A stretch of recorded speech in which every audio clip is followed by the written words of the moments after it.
Yeah, and I love that it's a family affair for you. I love the fact that this is a character that you grew up with in a lot of I ways. know. It's also just one of those things that you think, how did this?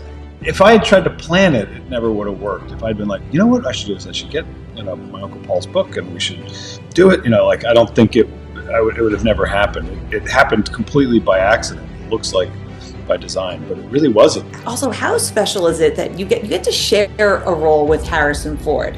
What I would like to No know, pressure. and I don't know how. Yeah, no pressure at all, no pressure. But when I say Mexico, tequila, dinner, and Harrison Ford, what's the first thing that comes to mind that you could share with me?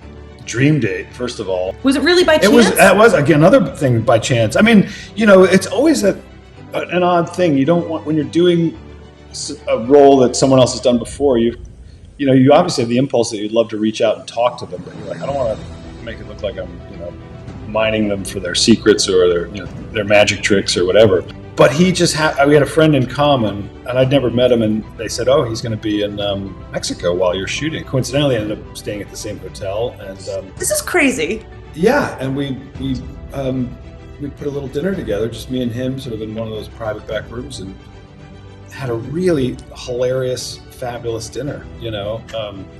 It was just really special. Barely talked about Mosquito Coast, actually. We talked about his experience in shooting it eventually, but we really talked about just other stuff, flying and some of his things he likes to do. I'm getting the rap, so I do want to ask you about New York. I love that you have stuck it out here. Yeah. Personally, I feel like I have fell in love with this city in a different way, and I'm just curious for you what your experience has been like. Exact same. I stayed here the entire time. No Hamptons, no upstate, no nothing.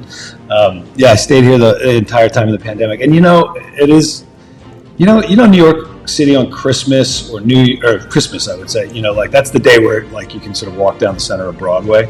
We had that for like months, which obviously there's a pandemic happening, which is not fun, but there is something to be said for when you're walking in your neighborhood and there's no tourists, it's just your neighbors. It starts to feel like a neighborhood again.